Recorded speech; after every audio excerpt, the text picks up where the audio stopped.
Right, we are live. Hey guys, how's it going? Welcome back to the Kiwi Lads channel. We are back for another match of Super Rugby Pacific. This one, the Hurricanes taking on the Highlanders. Now, this game is going to be a very entertaining one. And of course, we've got to keep an eye out for who's going to be in that number one spot. If you're wondering what I just did, I just turned on the lights. May have slightly forgotten to do so. But currently, the way that the top 8 sits, this was how it was at the start of the day. But of course, after the win for the Fijian draw, and not just a win, a comfortable win, it puts them up to 7th. The Rebels drop down to 8th, and the Crusaders go down outside of those quarterfinals. But these two sides now, for the Highlanders, they can't actually gain ground. They can't lose ground. They're just at the ground, ready to play in this contest up against the Hurricanes, who have got big implications for this contest. They can go up. They could go down, depending on how the Brumbies game up against the Western Force goes. Whoever wins this game, though, I would say it's quite nice momentum heading into the quarterfinals. Looking through at the starting lineup, first of all, for the Hurricanes, it is Xavier Numia alongside Asafa Moore and also Tosi in the front row. Tucker and Walker Leawiri in the locking joy with Flanders, Karefi and Yossi as the loose forward trio. TJ Peronara and Brett Cameron as the 9-10 with Geordie Barrett and Proctor as the dangerous combination in the midfield. Salisi Reasi, Josh Morby and Ruben Love there once again at number 15. Now, I do hope his knee is 100%. I know that he was really pushing it to the limit last week. Almost ended up with a serious injury. On the Hurricanes, by the looks of it, they have got themselves their culture kit, I believe it is, or their heritage kit for this contest.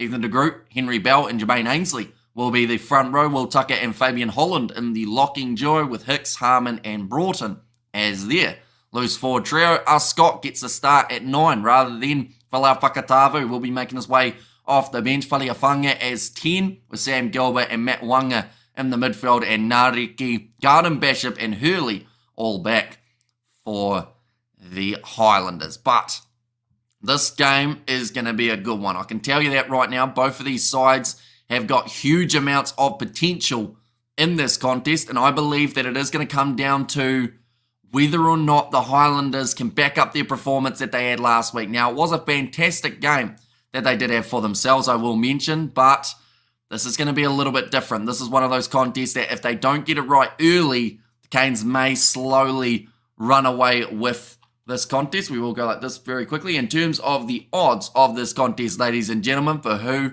is supposed to win it, the Hurricanes come in as heavy favourites the way that it currently sits, and Canes want this more. Says Padsa there, and Canes by 65. Will be windy, no doubt. Yeah, it doesn't look great for the wind at the moment in terms of out there on the ground. What's the weather like for the Canes match? Yeah, she's a windy day in Wellington, which is almost unheard of. I don't think I've ever heard of it being windy in Wellington. We have got Canes first half over 17.5 team total for mine. Says Kingsman Trading Cards. First half over 17.5 as a team. We'll see. They need 3 tries, which of course they have the capabilities of doing. But the Highlanders' defence last week up against the draw was some of the best that we had seen from the Highlanders throughout the season. Canes 50-0, says Waz. And there as well, I got a Crusaders ad, says Panzer Blaze. And Canes by 72, says Mark. And Madrid says Las Russa, of course, going to be taking place a little bit later on. We are covering some 7s on the channel. But before then, we have got the game between the Blues and the Chiefs, which are also going to be covered on the channel too. But the Highlanders, they are out on the field. Now the Hurricanes are in that culture kit, or that heritage kit, I should say. Looking very nice indeed with that bright yellow. That's why the nickname Windy Welly. Says Pads Ablaze. I'm looking at someone like a Ruben Love in this game as a real key attacking option here for the Highlanders, or sorry, for the Hurricanes. He's offered quite a bit already throughout the season. And like I mentioned, that knee injury was what I was more concerned about, because it was very close to going wrong for him last year, or last week, I should say. We're just quickly going to go like that and like that. There we go. That should be now sorted. Some will notice that I haven't actually got Sky Stadium behind me. Instead it is Mount Smart, but it's the same darkness as the one next to us, which is Sky Stadium. Got a Rugby here, Canes by 72. Well, looks like that won't happen, but we'll see. Nick Berry in charge of this one. And hi, Hamish Bros says, Vishal, welcome in. Hope you are keeping well, mate. I hope you are excited once again for this matchup. But these two sides to take to the field in the windy Wellington. The Highlanders haven't won at Sky Stadium since their Super Rugby final win in 2015. But the Highlanders also had about a 20-match losing streak up against New Zealand sides, which they broke up against the Crusaders. Can they now get themselves the win here? They were in a tough game up against the Blues as well, we need to remember. Didn't quite go their way, but Faliafunga going to kick this one off. And this matchup between the two sides is now underway. A steep bounce, nicely taken by Billy Proctor for the Hurricanes. It looks like Perenara going to be rolling this one back. And those Canes jerseys are bloody beautiful. They are. It's making me want to get one, but then you see that they're $150 and you're like, maybe not so much. But nice run forward here for, I think that was Matt Wanga, was it? No. Might have actually been James Arscott who they were picking up and throwing around a little bit. Highlanders will have to keep the Canes to a close score in the first half or it'd be done. Says Pads, and we can even hear the wind on the microphones at the moment. That is how breezy it is in Wellington. Highlanders will need a lot of early possession here. Try their absolute best not to concede that early try. Looks like Arscott now is going to be rolling this ball back, getting a box kick of his own. One of the smaller halfbacks. And the contest contesting with the breeze. Beautifully taken, though, by Matt Wanga. Now looking for the kick in behind Finn Hurley. Towards the touchline. It is well taken by Brett Cameron. Now returns fire with a kick of his own. Well taken again by Jonah Nariki. It's the kind of day that you have to make sure you are watching very closely with that ball and the way that it's bouncing. Great kick from Faliafunga. And that is a 50-22 there for the Highlanders, winning the early territory battle. I was at the same age group as Asafo, and the dude was a bloody beast at school. So glad to see the success he has had. Says Razor Robinson. But yeah, that kick just took off as soon as it bounced. Ruben Love thought that he had it covered, and then it just kept on rolling towards the 50-22. An early chance here with an attacking line-out for the Highlanders. Well thrown in and nicely taken by Fabian Holland-Bell, looping around the back. Hits straight into Braden Yorsi. The Landers have certainly come to play from the early stages. Matt Wanga, he's fallen onto his back, and he's got the ball down. The Highlanders score within the first few minutes. Fun story, Asafa was the only person to not drink at our Year 13 post-ball because he thought it would affect his rugby career. Dude was very committed. Says Razor Robinson, a brilliant try for Matt Wanga to score the opening try of this contest. I don't think many people were anticipating the Highlanders to be the first team to score, but that is all from that kick from Faliafunga, getting them in the perfect position on the field. Then Harmon with a great offload. Barrett tried to make the tackle, and then Wanga just gets it down on the line. Oh boy, Landers have come to play, it seems. Says Pads ablaze. Kick from Gilbert has gone over, making the score now 7-0 in favour of the away side, the Landers. Great way to start this match, of course. Well, we all go like this. It's well finished by Matt Wanga. Going to be kicked off now. I see taken by Jonah Nariki. A pronunciation, my friend. And also we have got there, Hamish Bro, what happened after Rebels didn't participate in 2025? The specific leagues, any update? What's an actual reason behind this? Because they didn't get the results that the club were after, and I think they went a little bit downhill in the money department. But, like, at the end of the day, it leaves a gap in Super Rugby, whether or not we get to see that gap filled quickly or whether it's a little bit later before we see that. But TJ Perenara, a little knock on the ground there. And A's won today, still haven't lost a game yet, 41-10, says High, said Pedza, and then High from Reed.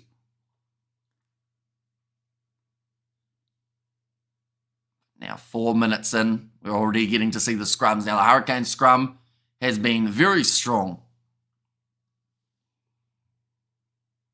throughout this season.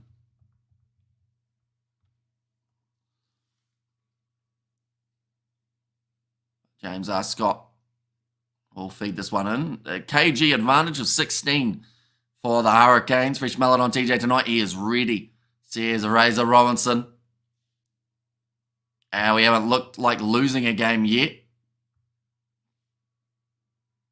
Like the Hurricanes, they have lost one. As you can see there. Or in fact, sorry, they've lost 2. So I guess they've looked like losing 2 games so far throughout the season. TJ Perenara getting the charge down there.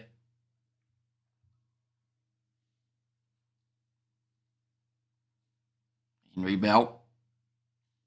Going to be nicely taken. Billy Harmon now passing off the back to Broughton. 22 metres out from their own line at the moment. And James Arscott will be kicking this one high up into the wind. Making it awkward, but well taken by Cameron. Oh, no, my club. Says Beds Ablaze. And now back out wide to Billy Proctor. Driven almost. Was he out? Yes, he was. Nice charge down, TG. Says a Razor Robinson there. There's going to be another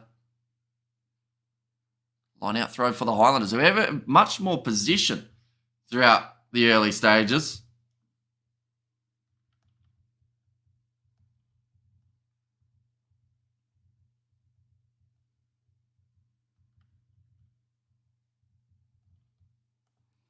Now Asafa Moore.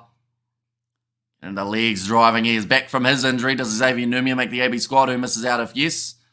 Oh, when you look through it, who they had last year in the props, like there's a couple obvious choices that are going to be left out, but I believe Xavier Numia will be in the All Blacks. At least he should be. I don't think he could have had a much better season than he has currently had. Now Perenara back across to the left-hand side to Isaiah Walker-Leawiti. Currently 22 metres out for the line here for the Canes, and they have got numbers on the left-hand side with the wide cut-out pass. Out wide to Asafa Moore, puts a big fend on Connor Garden Bishop. Inside ball to Reasi, and the Hurricane... Ooh. Reasi's got that one-handed put-down when he scores, and that almost looked like he had a bit of a fumble there.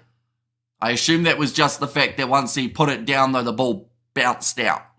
But you do not want to be putting those ones down and getting it wrong, or else you have that Rico Ioane situation we saw a few years ago. Tyrell Lomax playing.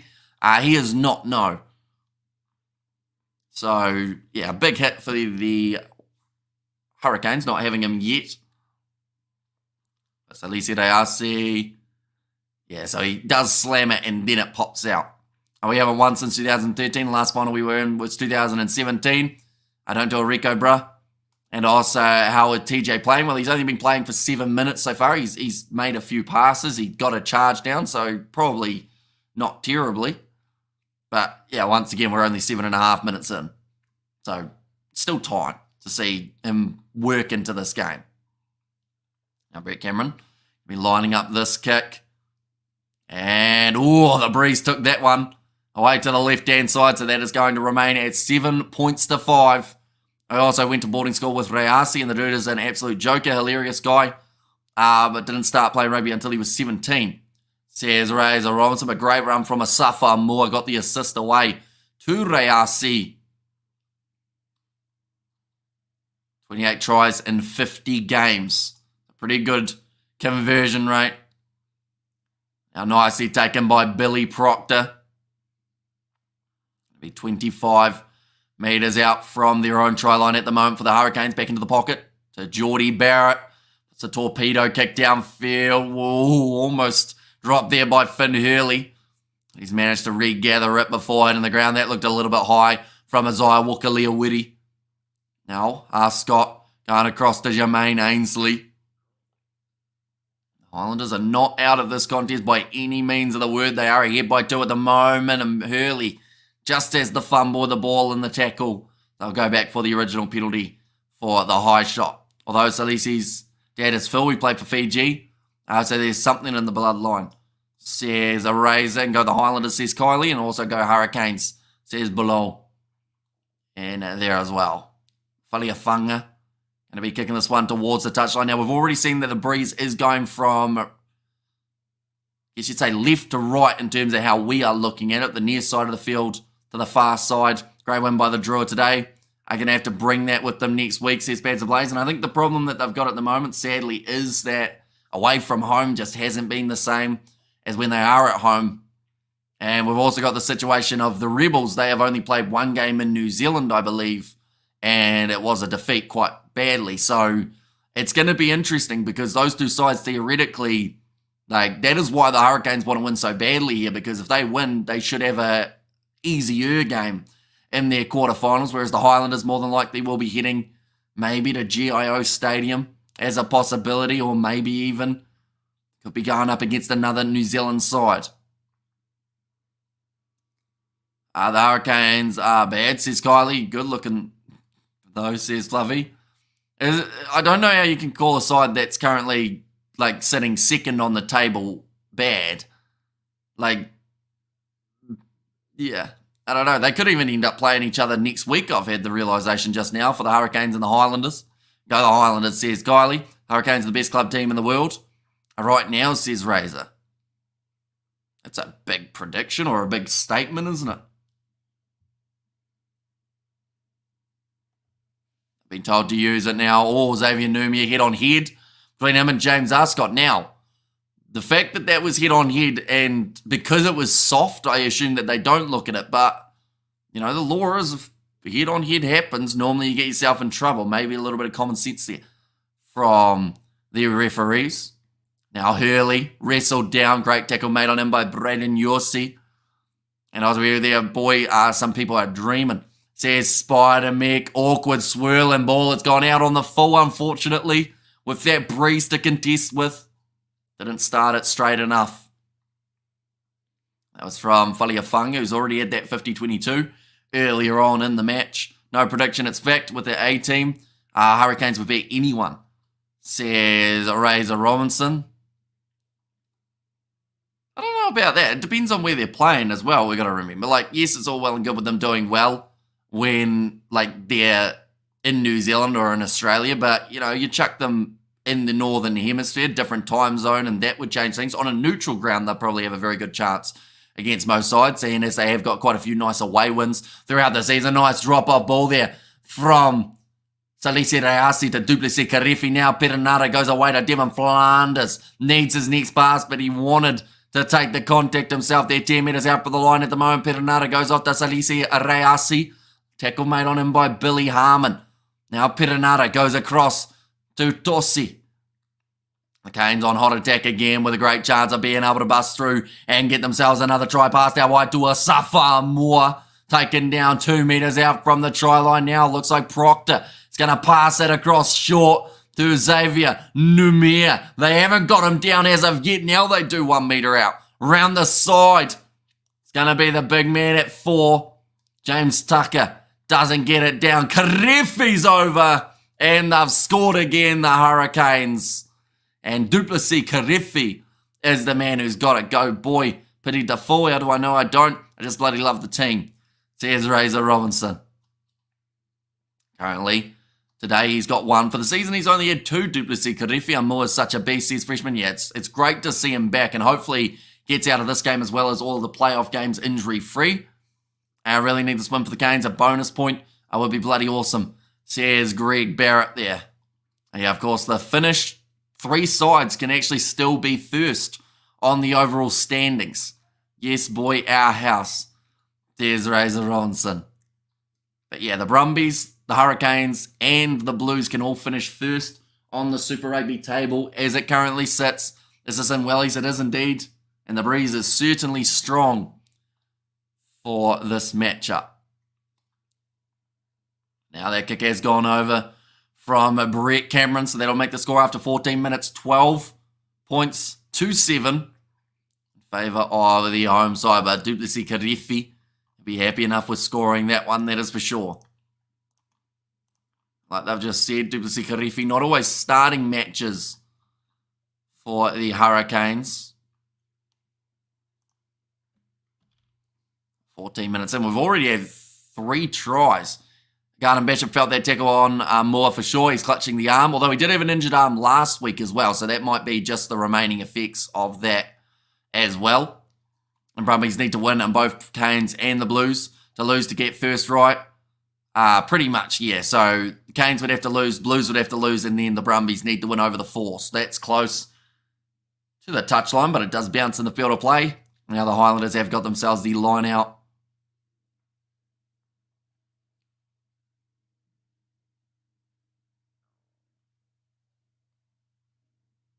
And they're actually talking about Morby there in terms of the way that they kicked that one off.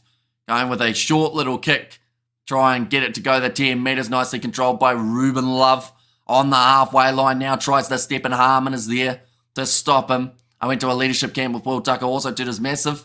I've never thought he'd be a Super Rugby player. Stoked for him though, says Razor.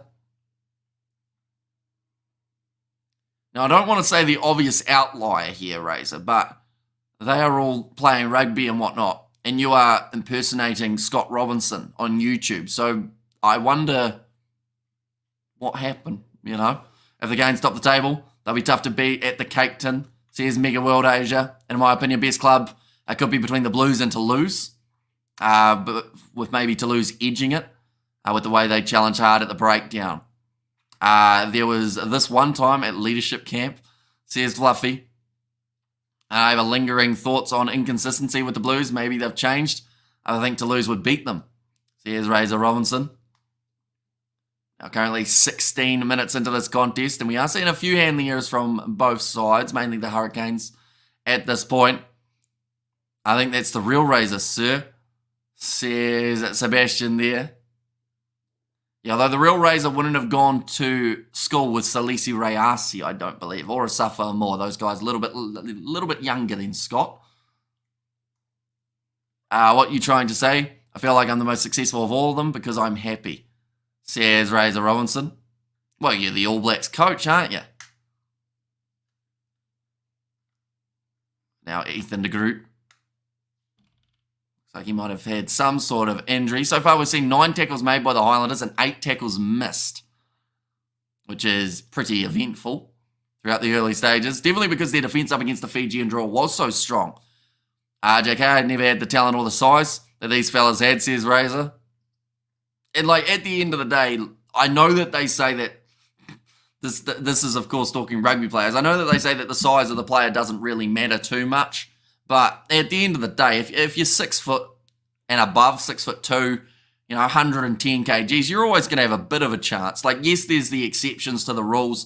Normally it's the guys with the pure pace like a Colby who always gets thrown in there, but at the end of the day, some players just are built for rugby and others just look a little bit out of place, if that makes sense. And, it's no one's fault, really. He looks a little rough around the edges, but he's young, says Sebastian. And Blues leave their say on the field. And big game for Reasi could play him well, or him playing well could book him a spot in the playoffs over Naholo, says freshman over the ball, Duplessis Karifi. Get him the penalty. He's done well. Suffer more. In fact, it was Isaiah Walker-Leawiti taking that quick tap. Geordie Barrett waiting for the bounce of the ball. Well cleaned up by Faliafanga. The Hurricanes took a bit of a risk there, taking it quickly. I don't know why Isaiah Walker-Leawiti did it. I assume he was told by one of the backs to go for it there. Now James R. Scott putting this one high again from inside of the 22. Finds the clearance, but it will only be about 23 metres out now. Young in my head, maybe. Razor not much older than me. Is the real Scott Robinson. Even with Tim Ryan, guy might be slight, but dude is a lightning bolt. And that's normally the equaling factor. Like, you don't see many guys who are, like, for instance, you don't see many guys who are about 5'8", out on the wing who aren't quick. Perenara, though, that is a beautiful play there from the Hurricanes. Little pop pass up from Asafa Moore off the line out. And Perenara gets himself another one. That one just looked too easy.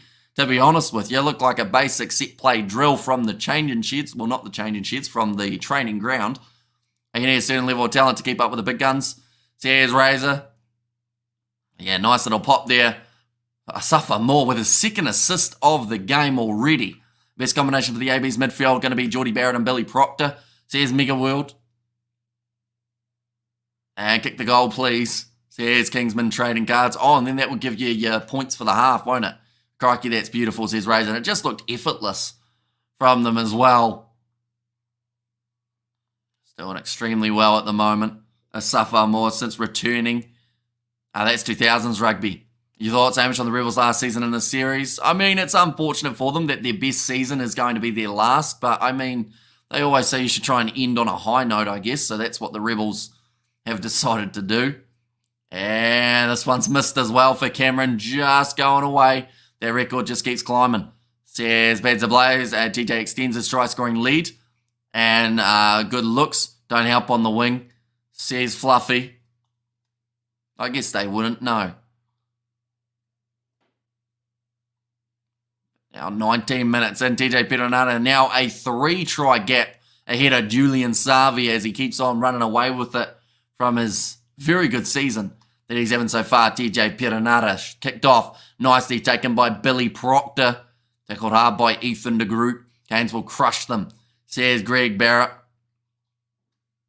course, both of these sides going to be through to the quarterfinals. Both of these sides may be playing in a week's time. Ugly wingers, best wingers, says Fluffy. So it's true then. The Rebels are done for good after this one. By the sounds of it, yes. They have not, or they aren't going to be taking part in 2025 Super Rugby anyway. I don't know what the situation is, whether or not they're going to have a team in an Australian competition or whether they're just completely gone. I think it's completely gone, though. Where does Brett Cameron sit? Pecking order for me, he's 5th or 6th maybe. Yeah, I don't really see him in the top 3, although he's not terrible, Brett Cameron. Like, he does what he needs to. It's just more so when you've got a world-class backline outside you, it's going to make you look pretty handy anyway. Go the Hurricanes, says Stuart Moore. Our Rebels should have joined with the Force, says Kingsman Trading Cards. Now nicely claimed by Jonah Nariki. Does get the ball into touch, almost charged down by the Canes. Disappointed with where that ball's gone out. Nariki thought he had a bit more distance on it. They're gone for now, but nothing said about them. Gone for good, though. Says Pads Ablaze. A moment, we will go like this. We will go like that as well. Safa Moore. Line out throw straight down the middle again. He's looking really good since returning. Barrett with the pop bars up to Duplessis Karifi. They're 40 metres out at the moment here for the Hurricanes. TJ sends it away to Josh Morby. Finds Flanders. Carries through the tackle attempt of James Arscott. Zaya Walker-Lewiri. Now, we'll mention at the moment, Hurley is very deep. So I wouldn't be surprised if the Hurricanes don't try a little chip here at some point, if it's open, because there is a gap between Hurley and that defensive line. Here comes Perenara. Asks for the penalty. Referee says go away. Now, Billy Proctor again. Morby plays half. Goes to Cameron. Quick hands Yorsi on the outside. Salisi Reyasi. Another chance for him. Staying in the field of play. Found the offload to Braden Yorsi, who's dragged down just short of the try line. Perenara again trying to milk the penalty. Referee says I didn't fall for it the first time. Looks like Harmon and Perenara now having a bit of a push and a shove. Going to the short side. Oh, great low tackle made by Harmon on Perenara. Seems like those two have got a little bit of a battle going on. Driven into touch, but they had the penalty advantage. They owe like 25 million. Says enough, mum. How much to buy the ribs? Should we have a whip around? Yeah, I think we might need a fair amount of money to be able to purchase them. Just a little bit, 25 mil. I think Lotto in New Zealand's 38 million or something. So if we win that, we'll buy the Rebels. How about that? Wouldn't that be nice? For one season till they go bust again. They're gone for now, but nothing said about them gone for good, though. Says the Pads Ablaze. Asatutu or Nisi at the moment. Says Razor Robinson. Yeah, those two have been very strong. I mean, Yossi, I feel, also needs to be given some sort of mention there. I think early on in the season, Braden Yossi was fantastic off the bench as well as when he was starting. He's had a couple quieter games recently, but still does enough each and every time. Takes to the field. Now looking for the rolling maul here with a Safa Moore in position at the back. The Highlanders trying their best to defend it. Perenara pops out the back door with it. Now Barrett goes across to Cameron. Short ball to Salise Rayasi. It is easy work here for the Hurricanes. He's got his second. Lucky I just won the 150 million in Oz Lotto then. Says Fluffy, yeah, you'll be able to buy the Rebels. Yep, Sadudu bro Foster never gave him a chance, sad. The thing is though, right, I honestly feel like Satutu missing out on that World Cup. Yes, you could talk about what could have been, right? But I think that him missing out on that World Cup lit that fire under him that he didn't have before. I think he had complacency. He expected to get into the All Blacks because he had already had a cap or two in the past. And when he wasn't put in that squad, he went, okay, now I'm going to have to work for it. And that's exactly what he's done throughout the season. He's pretty much gone from a maybe to an undeniable 8 for the ABs now. And Ayasi is on fire tonight. Bloody hecker. Says a razor there.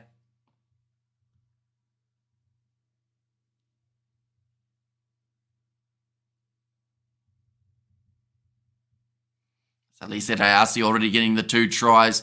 Bro, Chiefs versus the Blues next game. Can the Chiefs, any upset from the Chiefs next games? Blues running there, winning Habit continues. Says Michelle. I would say that I think that game's going to be close. I think the Blues might have a little bit of an advantage there, though. Now Barrett looking to pass that ball back. A little bit awkward.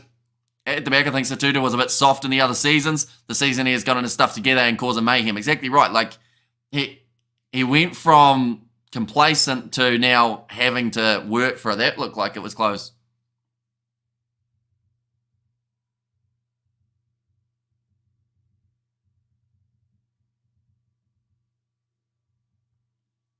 Well, we'll go like this. And that be a great game. Can't count out the Chiefs. Says Padza, Rebels had like 17k in their bag. Yeah, that would be all right, to be fair, other than the fact that, of course, they were in debt. I wouldn't mind having 17k in my bank account. 25 minutes gone. Now passing back across. Oh, big shot on Wanga. Or Whaianga, I believe it is, actually. Who supports the Highlanders, says Kylie. There's a couple of Highlander supporters, I think, in attendance for this one. Now, James Ascott going to go back across to Sam Gilbert. I would have a Salisa Ayasi in the All Blacks. Says Stuart Moore. Now to Group. Back across again. Whaianga. In possession again. Hicks. There's just not a lot of meters that are being made at the moment for the Highlanders. Short side, Nariki. Trying to bust through now. I should mention the score at the moment. 24 points to 7. Great score. Looks more like a full-time score, not a 25-minute mark score. Canes get at 50 at this rate, says Greg. Now a little chip in behind from Faliafungi. He's been taken out by James Tucker, who I believe changed his line. So it could have been a penalty in favour of the Highlanders. But for now, it's going to be play on. Is that Rayasi used to play for the Blues? I think so. Back in the day, a few seasons ago, I believe. He was out on the wing for the Blues, wasn't he? I don't think he got much game time, though, because I know that Amoni Nuttall was another player who actually was at the Blues at one point in time. Barrett looking for the touchline, trying to keep it low, and has managed to get it out around 40 metres out from their own line there for the Hurricanes. They're having to work into the breeze at the moment anytime they try and kick it on that side of the field. But he plays for Auckland in the NPC. Yeah, so you might be thinking of Moni Nuttall, perhaps, Spider Mick. Rayasi made his All Black Sevens debut in 2018 at the Hong Kong Sevens, and in 2019 was a finalist for the Dwayne Monkley Medal for Player of the Mighty 10 Cup. So here's Stuart Moore. Now off to the left-hand side again, Scott. Finds Jermaine Ainsley. A little bit of a counter ruck coming in there. Another penalty advantage in favour of the Highlanders. Both of these sides have been giving away quite a few penalties, but I think that is due to the pace that they are trying to play at. Ainsley hits it up again, 40 metres out from the line now for the Highlanders. Off to the left. And it will be Fabian Holland. Scott to Gilbert. Nariki now. Tries to get back up and go again, and they'll go back for the original penalty. And 13 minutes remaining for half-time. Highlanders 17 points behind. Here can some recovery. Here gain some point before half-time here, Highlanders, says Vishal. And yeah, sounds like Josh Morby as the man who will be penalised for that one. Just have a quick look again at what the odds are sitting at. And in this one, the Highlanders, of course, were huge underdogs at the start of this game. And I don't think it would have changed too much here. The $31 underdogs at the moment. The Highlanders, the Rebels were at one point. Fabian Holland will be All Black once eligible also. Says Razor. And also we have got their Sunday rugby tomorrow. Yes, says Reed. That is correct. We got the URC. We got the Sevens as well. Landers couldn't shoot a wild haggis. Point blank at this point. Says Fluffy. They've got the 4th strongest scrum at the moment in the competition for the Hurricanes. Now Piranara about to put the ball in again here for the Canes. And that's gone down in the front row. I believe that was on the Groot's side. Berry telling them don't continue to push. What are the Canes paying at the TAB? They are not an option. At the moment, they are suspended. The line is 31.5. So for the Hurricanes to score 32 more tries than the Highlanders is $1.82. And 1.05. Nah, they're even lower than that at the moment. They are not an option to put money on. 30 minutes gone already in this contest. It's been flying by. Any news on Bowden Hammy? Is he allowed to play yet for the Blues? Says Spider Mech. He is not. He got turned down. So they wanted him to play, but it was against the rules. Thought about that. Razor Robertson. Why suspended? Because they're too much of a favourite. That is the penalty. Going the way of the Highlanders at scrum time. I believe that was actually Tossi who has been penalised there. I think Justin Marshall actually mentioned that both men could have been penalised for that one. But in this case, it goes the way of the Highlanders. Hurricanes to score 32 more tries than the Highlanders. Crikey Hamish. Or 32 more points. And that one. Now, 23 metres out from the line. And because the Canes are far ahead. Says Novmum. Tossi disappointed with that one. Henry Bell had to throw in this line out. And almost stolen by Isaiah Wakaleawiri. I believe he got a hand to it. It is still on the side of the Highlanders with James Tuck, who's already lost his headgear. He had it on earlier on in the contest. Too much of a favourite. Yeah, so when a side is a favourite by a large margin, sometimes they no longer can be bet on, if that makes sense.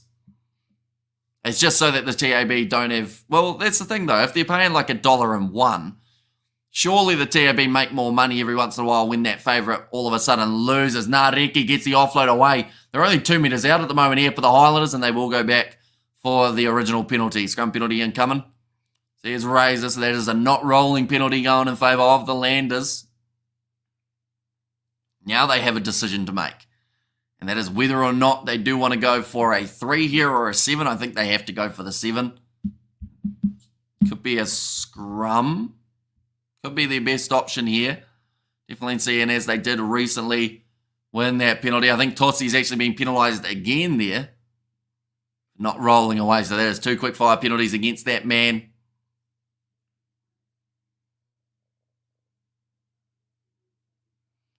Going to see it here. So the tackle was made. Xavier Numia makes it. And then I think Numia actually ended up with that ball on the way down. That was later on. Too many penalties makes the game boring. Scares Scott Dawson. You know what doesn't make it boring, though? The fact that we've already had 5 tries throughout 31 minutes. I mean, the Fiji and Royal Rebels game was a little bit similar as well. They had a lot of tries early on in that one. Odds should change with the Landers score a try next. Says Novmum. Looks like Jonah Nariki was just getting a replacement boot. They wanted to make sure that he was going to be able to continue in this match with 2 boots on his feet. Now 5 metres out from the line at the moment for the Highlanders. They are looking for the rolling maul with Henry Bell sitting at the back. Now 3 metres away from the try line. Scott piercing around the side of the breakdown. They're getting close, ladies and gentlemen. Now 2 metres out, Harmon gets a little bit closer again. Round the side, that is over. And the Highlanders have scored themselves the try. And that's going to be the big man, Fabian Holland, who has got himself the try there.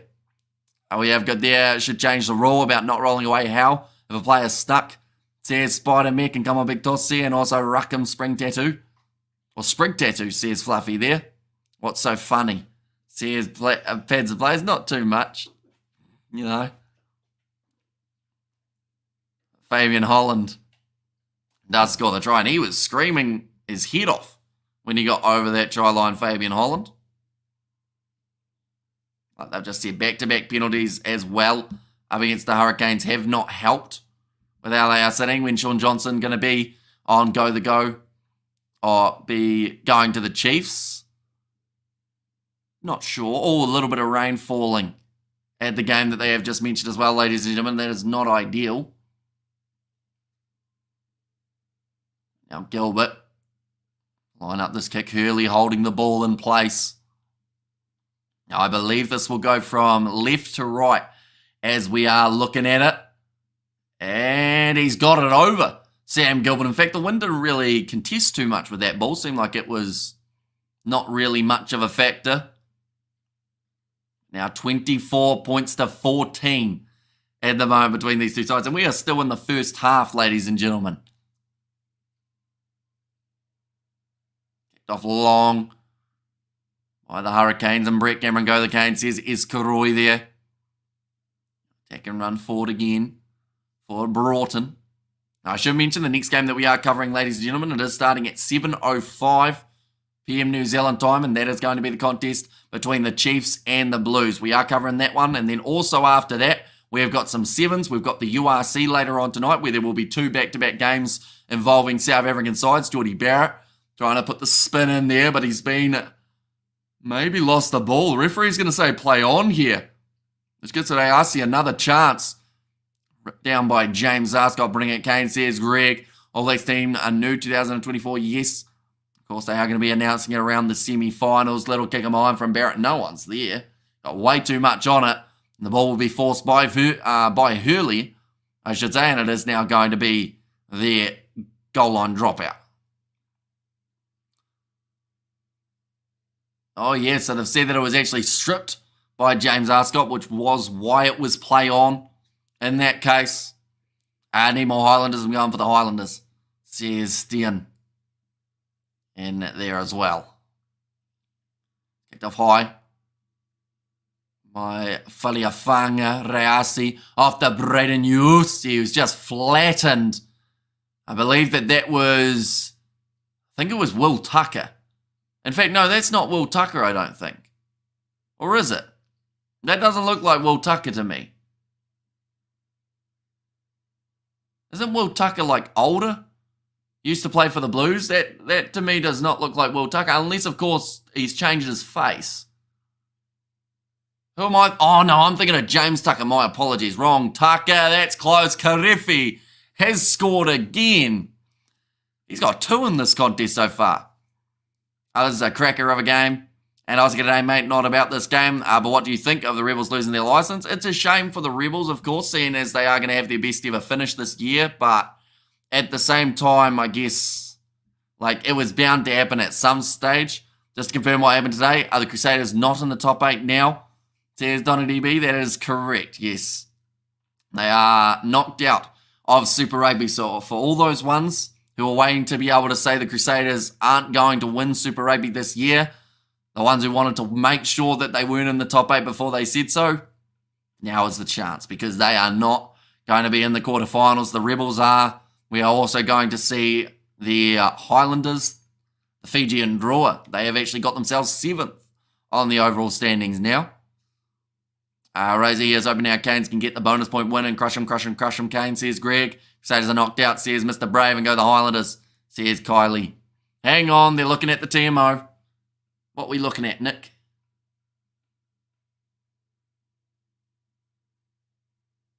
Highlanders number 14, Connor Garden Bishop. Sounds like it's going to be maybe a little bit of foul play. I wonder when was the last time Satyrs didn't make the top 8? I honestly couldn't tell you. It's been a long time. Tucker is the Highlanders man through and through, says Rays, although this is Will, not James. Oh, yeah, not a lot of arms involved there from Connor Garden Bishop. I told you last time, Hamish, about the Crusaders, says Steen there. Right, sounds like it's meeting the yellow card threshold. And this does sound like we are going to see him go to the bin now for Connor Garden-Bash. I'll be back, Hammy. Going Macca's. Famish. Who do you think will win Chiefs or the Blues? I might pop into the TAB for a bet, says Spider Mech. I think the bigger question is, what are you going to get from McDonald's, Spider Mech? Right, Will Tucker's going off the field for an HIA. And also the yellow card for Connor Garden-Bash. Now Brett Cameron lining up this kick again here. And the rain is now for... Oh, no, it's taken off again. He's got to start aiming a little bit more to the right-hand side. It's not an easy place to kick from, and he's had 3 in a row that have just hooked away.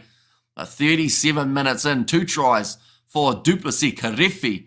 He's had a dream start to this matchup, of course, using a lot of power to get himself over the try line. Still plenty of tries coming in this match by the looks of it. We'll go like this. We will go like that as well. The fact that we've already had 7 tries as well in this game is quite impressive, I would say. I'm just wondering, was it supposed to be James Tucker in the starting side, or is it the fact that he's not coming off the bench either? So I'm wondering whether or not that was just a straight swap, that it was going to be James Tucker, but instead now it's Will. That's a red card, says Razor, so they will have a look at it and see whether or not it is upgraded. And I'm a red supporter. Blues, it is November. Highlanders with the position just inside of Hurricanes territory. Scott back to Whaleafunga, Hurley. We haven't seen him running the ball too much. He's had quite a bit to do defensively, seeing as this Hurricane side just aren't really letting up. But the Highlanders, as silly as it sounds, they're only 1 try away from being back into this contest, even though the Hurricanes have already scored themselves a total of 5 tries. Since 1998, I think. I'm going for the Highlanders, and Chiefs and Blues both coming for a loss. They have everything to play for, says Greg. Well, that's the thing. Like, the Chiefs, I believe, can't go up that I know of. I'll just have a quick look here, though, at the table.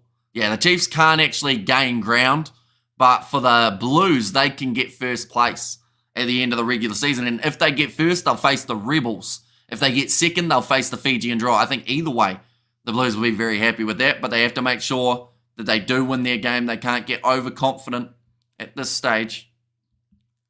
Well, I'm sure it will make them very happy knowing that if they win that next game, they don't face the Crusaders in the quarters. Another penalty. Looks like Ruben Love's knee. I'll say it once and I'll say it again. Ruben Love, either management wants to see this man end his season, or like something's not right. Because like he keeps on ending up with that knee injury, and they keep on going, yeah, just play for a bit longer, mate. See whether or not that knee comes right. And it's not going to if he continues to play. Needs that rest and recovery. Glad to see the finals taking shape. Rebels will face a Kiwi team. Highlanders off to Canberra. Maybe off to Canberra. If the Blues lose and the Brumbies win, then it would actually be the Highlanders versus Blues at Eden Park. So there's still a couple late changes that could possibly come to tuition, but they're just a little bit more rare now. Now, siren is sounding for halftime.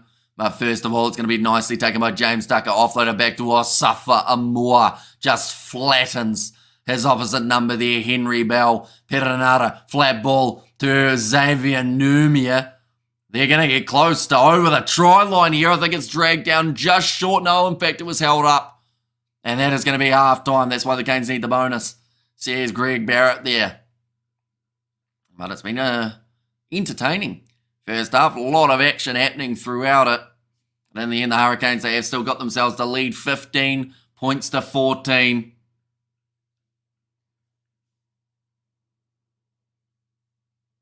Yeah, they'll be very happy with that one.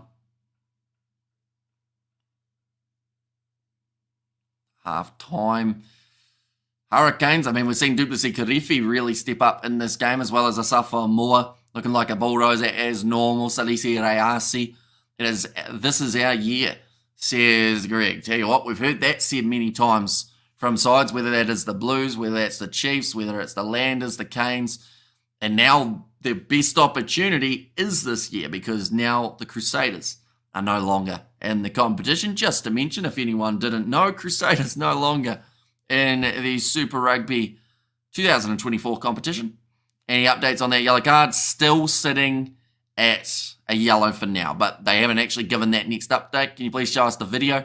Says Greg, sadly not due to licensing. Any match footage gets you taken straight off YouTube. You get a copyright strike, you get banned for 3 months, and you also possibly get sued by Super Rugby or SANZAR. So as nice as it would be to be able to show it, it would get me in a lot more trouble than not showing it does, if that makes sense. Have you heard of triskaidekaphobia? Oh, well, for the Crusaders, they have now developed a heptophobia. All right, says Greg.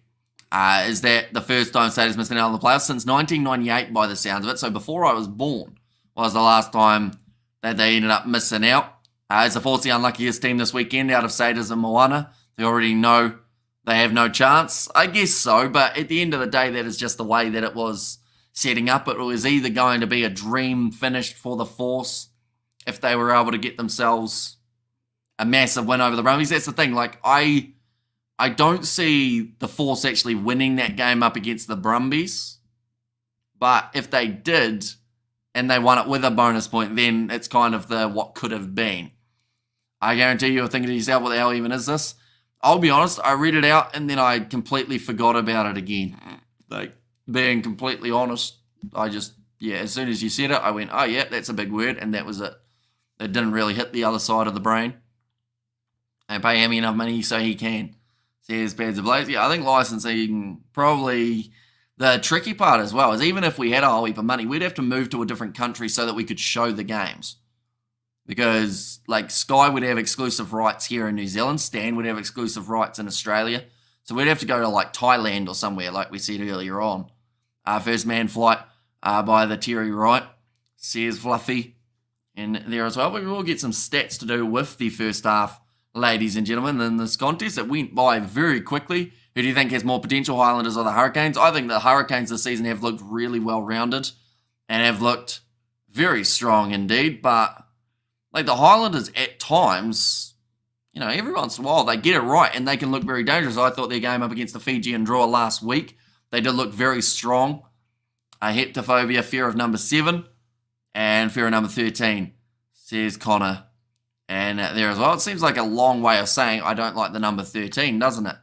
In terms of the whole big name for it. But, I guess. Basically, 7 is not Crusaders' lucky number, lol, says Connor.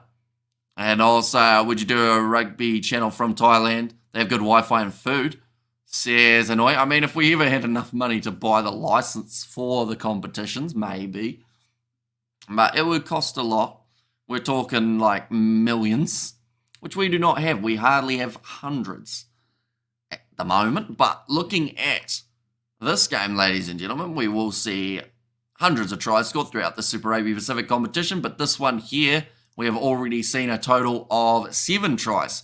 Between these two sides, we have seen 5 tries from the Hurricanes, the home side, and then 2 tries being scored by the Highlanders. 18 defenders beaten for the Hurricanes compared to the 2 of the Highlanders. 5 clean breaks to 1 in favour of the Canes as well. They've also had more metres gained throughout this contest, more carries, more turnovers, more offloads, more passes. They made less tackles, but they've missed less tackles.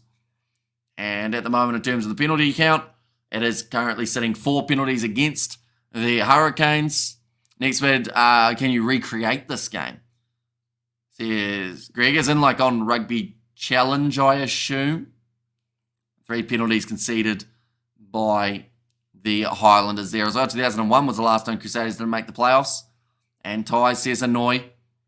See, now I'm getting hungry because I know that Thailand has quite a nice variety of dishes that you can get. Cosplay the game. I'll do the game in my backyard by myself. I'll just tell people who I am, and then I'll get tackled by no one.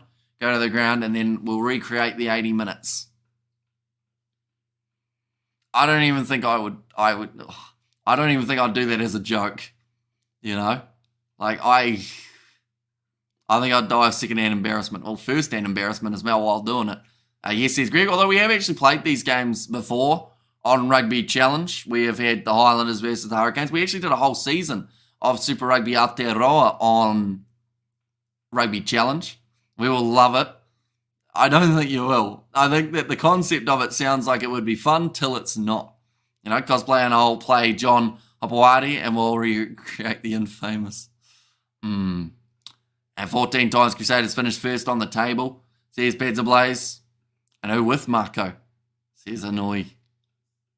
And there as well. But second half, not too far away from starting in terms of the key players. Like I mentioned, Salisi Reasi, Asafa Moa, and also some nice work coming from TJ Perenara, as well as, like the list just goes on at the moment for the Hurricanes. Duplessis Karifi having a great job. No, we will love it. No, I don't think you will. Trust me, if I was to try and recreate a whole rugby game by myself in my backyard, no. Is that a jailable offence? Hopper. The workplace says Hanoi. X-rated Wi-Fi, also X-rated cosplay with Hoop Hopper, says Fluffy. I'm looking at the Highlanders in terms of who has stepped up for them throughout this game. I thought their Faliafunga started well with a few good kicks. Hurley's had a lot of running meters. He's had 78 throughout this match so far. Other than that, just not a huge amount in terms of numbers. We've seen Tucker make 12 tackles, that being Will Tucker. We've seen 11 tackles made by Holland, 10 made by Ascot, and 10 made by Billy Harmon. But yeah, they're going to need more of the ball in the second half, I would say.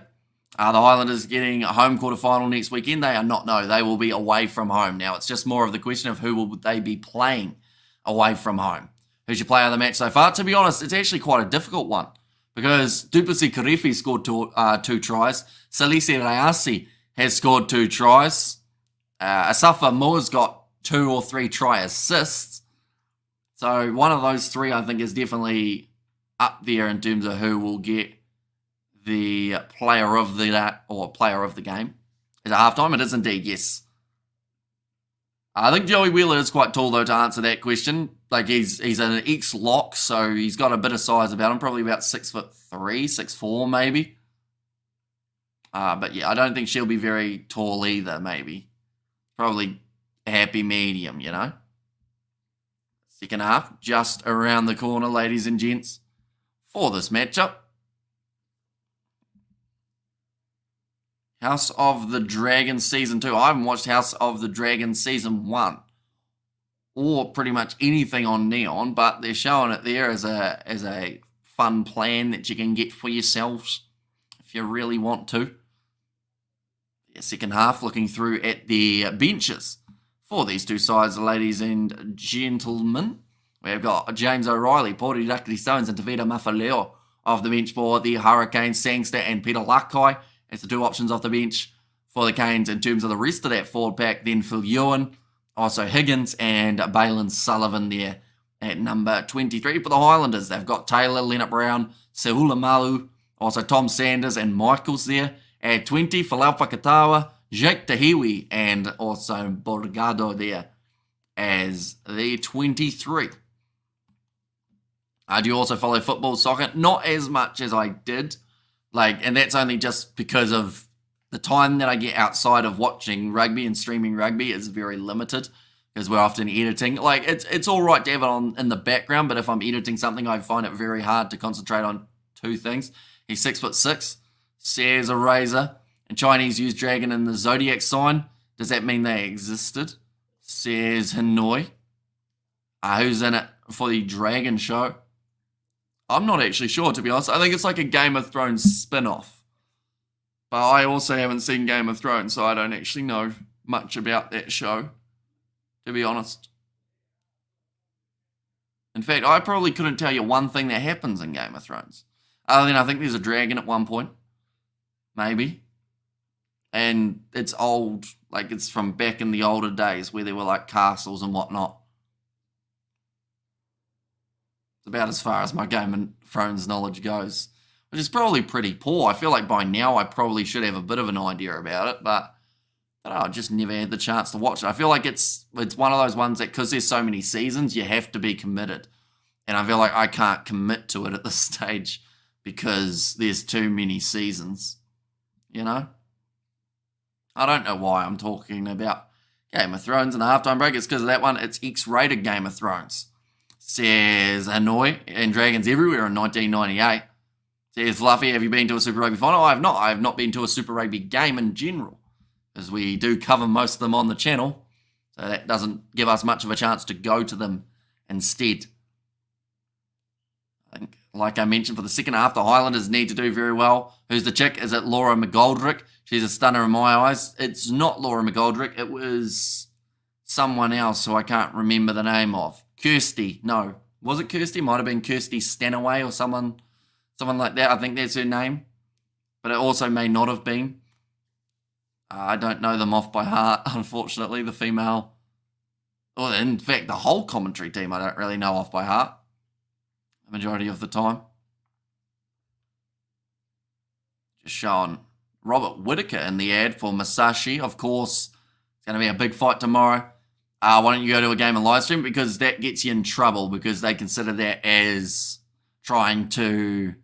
Like, some people can get away with it depending on the sport. Some sports are quite, I guess, generous in that regard. But, yeah, I don't think rugby's one of those ones. Like, I've had a copyright strike before for just, like, not showing the game and not even starting a live stream. I've had a copyright strike because they said that the title of the competition was copyrighted. To which... Kirsty Stanaway, yeah, we'll keep the lights of A. Says Marco there. They're just showing food at the moment. It's very cruel to do. We have got, of course, the next stream that has taken place between the Blues and the Chiefs, ladies and gentlemen. We are going to be covering that one on the channel as well. She's like a chocolate milkshake, only crunchy. That's the Cocoa Pops ad, isn't it? And they didn't allow private filming in France World Cup. Says Hanoi.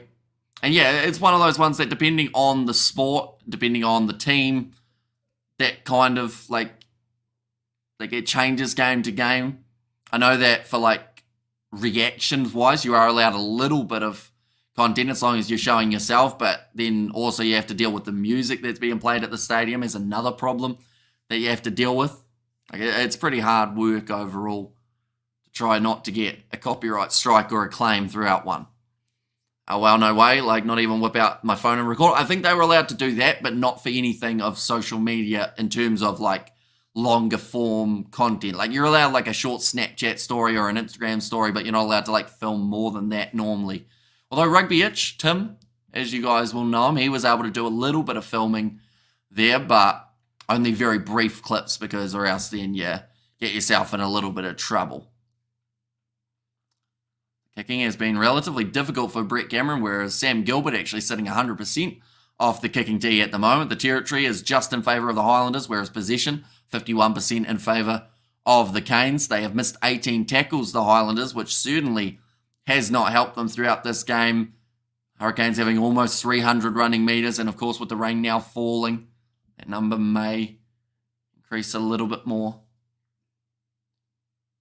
And 4 penalties against the Canes compared to the 3 of the Highlanders.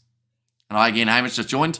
I think the Blues will win. Who scored the tries in this game, says Kevin. So we've seen 2 tries from Salise Dayasi. We're seeing 2 tries from Duplessis Karifi.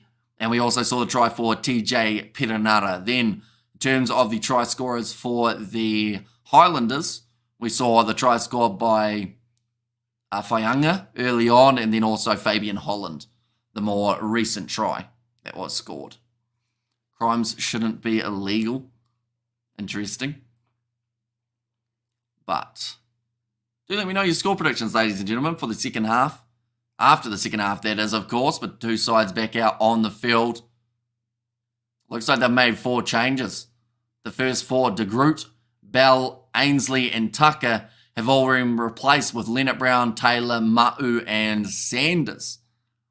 So they've gone with, I guess, what seems like a pretty smart move at the moment. Little bit of, I guess you could say, a little bit of resting taking place, putting a bit of a lighter workload on those guys who will be playing more than likely in the game next week, whereas the Hurricanes have gone with the same starting lineup.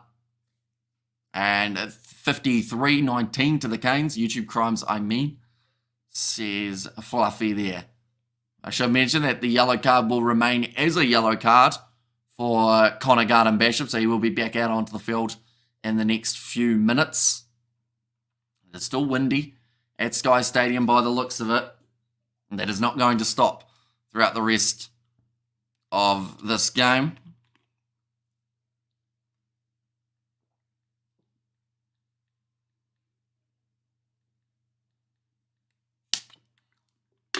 Now James R. Scott to the right-hand side here. They are just outside of their 22, so more than likely we'll be looking for the exit, and this will be the first time that us, Scott, we have to deal with that breeze going in that direction. Oh, TJ just fell over. Oh, I think TJ may have just done his knee or something. He was going around the side of the breakdown to try and charge it down. I haven't seen him retreat as of yet. Is he still down in the background? That is going to be the knock-on. I'm looking around for TJ. I haven't seen him get back up as of yet. He's still down. It looks like he's done his knee. He's trying to get back to his feet, trying to walk it off here, TJ, but this could be a massive hit. The All Blacks have not just lost Roygaard, but also lost TJ. So he tried to go through for a charge down. He's trying to walk it off, TJ, at the moment. I don't know what he's done. Oh, Billy Harmon's got up and tripped him there. That is quite dirty from Harmon. Those two have been going back and forth all day. I'm hoping that it's just going to be a bit of a knock and he will be all right, but that was very dirty from Billy Harmon. Yeah, it looks like a stinger. It looks like he's going to be able to continue in this game. TJ, he's running it off. And hip drop maybe. Says DJ Shack. Oh, here we go. TJ and Billy Harmon now having a bit of a chat, and it looks like both front rows are having to go in there and break up the little bit of a scuffle that is happening between them. Yeah, those two have been at each other's throats all day. A few cheap shots coming in from Harmon earlier on in the game. Yeah, TJ pretty much saying it wasn't an accident, bro. Billy Harmon saying, whoopsie, sorry, didn't mean to. Go on, TJ, F him up. But yeah, the thing is, like, in this case, right, if this was the first thing, you'd say it was accidental, but the fact that they've been going back and forth all day. But yeah, Harmon. Don't know whether or not you can put those two on the same All Blacks side, because or else then they'll probably be at each other's throats. And that's dirty. SOS out to Aaron Smith. Just play for the rest of the year, says Marco. Now, it looks like TJ's going to be able to continue in this game. Billy Harmon, your dog. We need TJP, your clown, says Marco there. But yeah, there was one earlier on where Harmon was hanging on to TJ's leg, and then there was one where TJ got a bit of a cheap shot on Harmon. So the two of them have been going back and forth. That one almost took it too far, though, to try and end the man's season with a bit of a trip. Now, Scott. Going to be feeding the ball in. Plenty of feeling in this second half, though, I'm sure. That one's gone down. Now, Gilbert looking to put it high. Hamish, from my point of view, there are better halfbacks in New Zealand than TJ. How many you want to list me? You want to go for 3 better halfbacks in New Zealand? Might as well. We will see that list. Now, Salisi Reasi sitting there 35 metres out from the line. Nicely looping around. Here comes Geordie Barrett. And Morning Hamish, why are they playing pool games in the qualifying sevens? It's a no consequence. Well, for the... Yeah, I mean, it's a good question, but it's to pretty much draw out the competition a little bit more and give them a few warm-up games. But yeah, it's a weird situation, the fact that you can lose all of them, and then if you knock out whoever you're going head-to-head with in the next one, then Perenara's knees giving way here. Does not look like he's going to be all right to continue. At first anticipated that he was going to be okay. But yeah, it's in that charge down attempt that the knee has stopped working. So this is a concern not just for the All Blacks, but also for the Hurricanes. for the rest of the season. Did South Africa beat New Zealand Sevens? They have not played yet. They are going to be playing a little bit later on tonight. And we are going to be covering that one on the channel as well. Are you going to have a snack after the stream? You deserve it. You are great, says Kevin. I'll hopefully get some sort of food in. Looks like James O'Reilly has made his way onto the field. That is for Asafa Amor. There are 0, not named Roygard, says a freshman. I don't think they need to risk TJ here. I think that they make the change. They've got the option off the bench of Phil Ewan. And yes, it's an important one in terms of winning this game, but you also have to remember that no matter what, they're in the quarterfinals, and he's handshaking Nick Berry. He's going to be making way now. You wonder whether or not there'll be a couple big shots coming in on Billy Harmon. And Phil Ewan now with the chance here. TJ being strategic and being smart. This is what they should have done with Ruben Love when he was injured, rather than making him continue playing and risking a further injury. Do you have TikTok? I do not know. 161st game.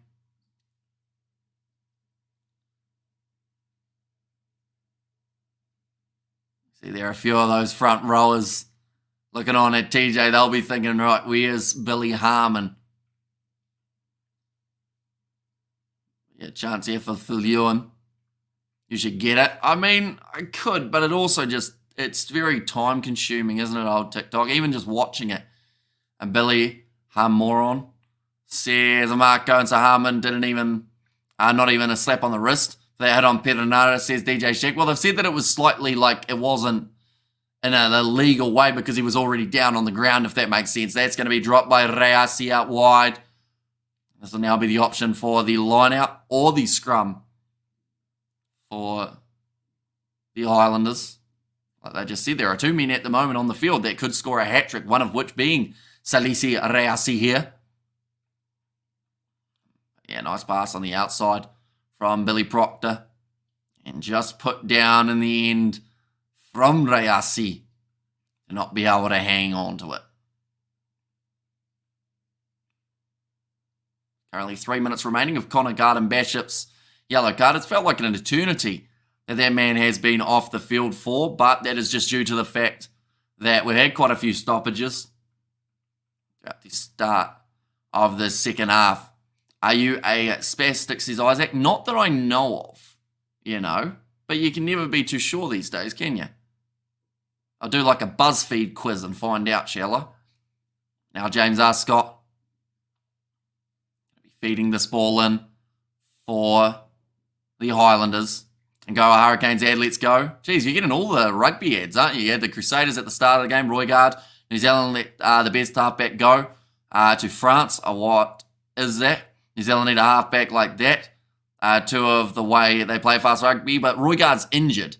So that is why he is not being regarded in the question at the moment for All Blacks. Because he will not be there for this season. So, yes, he may have been in great form when he was playing, but currently he is not going to be there for the the July Internationals or the Rugby Championship, I don't believe.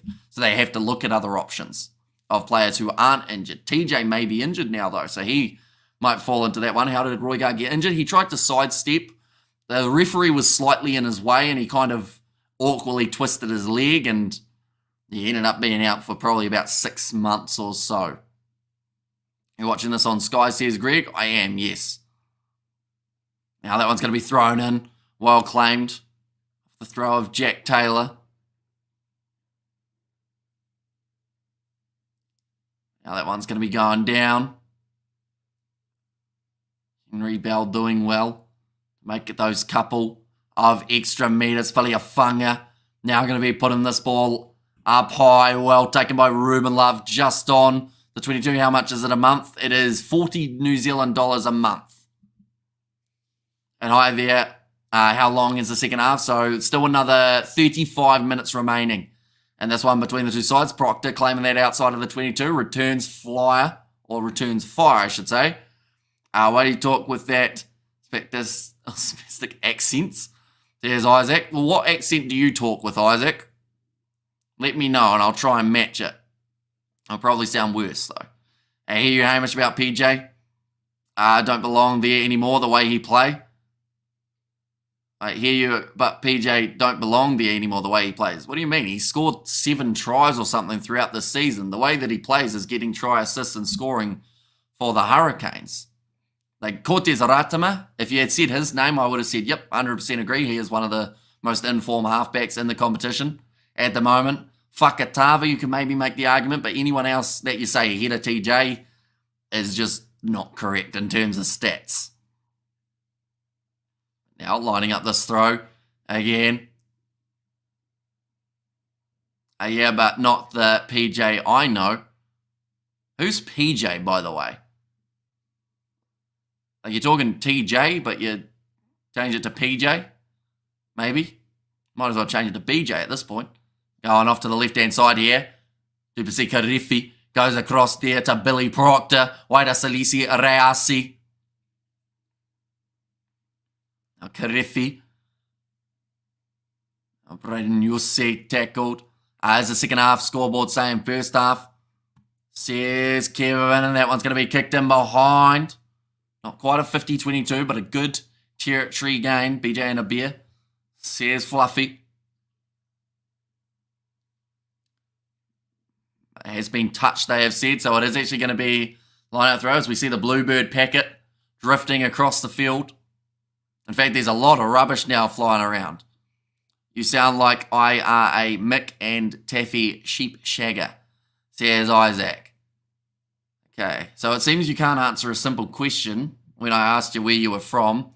So either you're embarrassed by it or you're illiterate, one of the two. So probably the second one, actually the first one too. You could fall into both categories because you haven't used your capital, have you?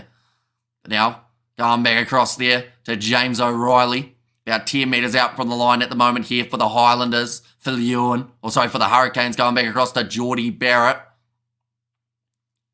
Now short ball to Duplessis Karifi. He's looking for his third. Is Ethan de Groot playing? He played in the first half, but they took him off at half time just to try and avoid the chance of an injury for him heading into the quarterfinals.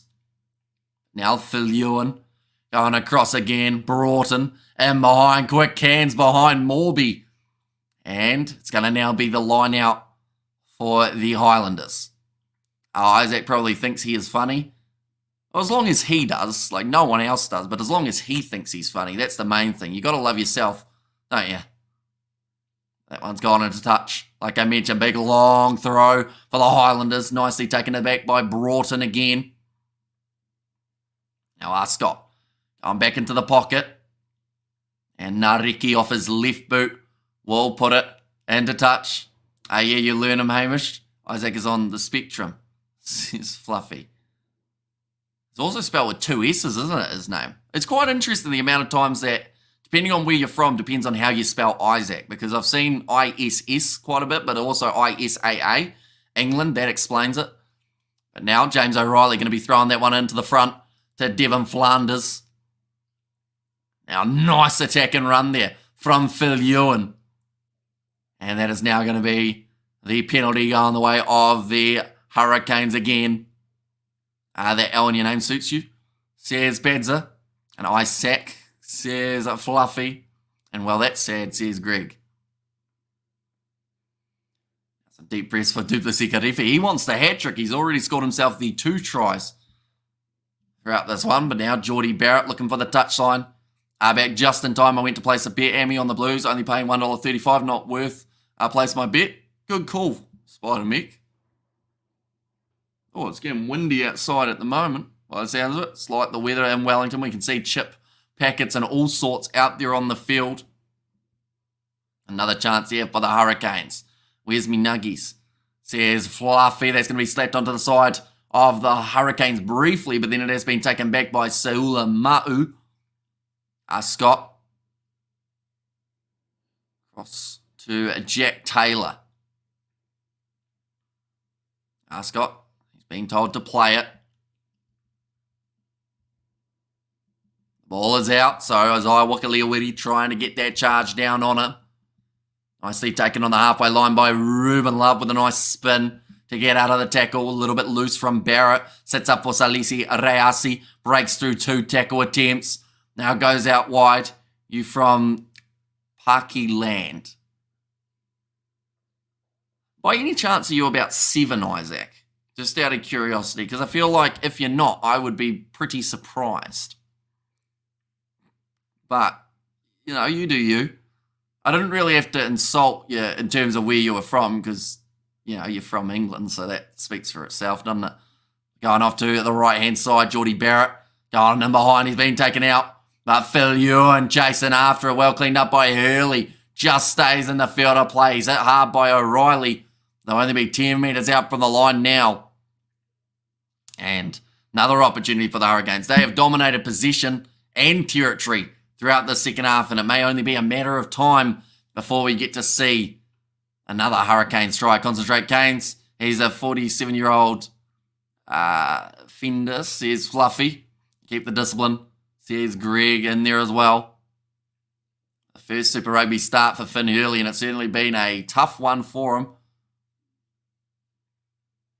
Hasn't done too badly at 15, though. He's actually had the most running metres out of any player on this Highlanders side.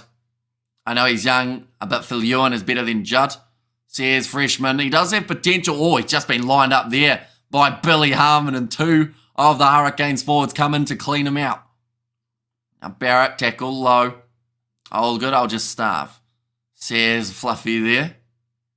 Going to be turned over by the Highlanders inside of the 22. They're surviving at the moment in the second half. There's currently a 15-point difference between these two teams.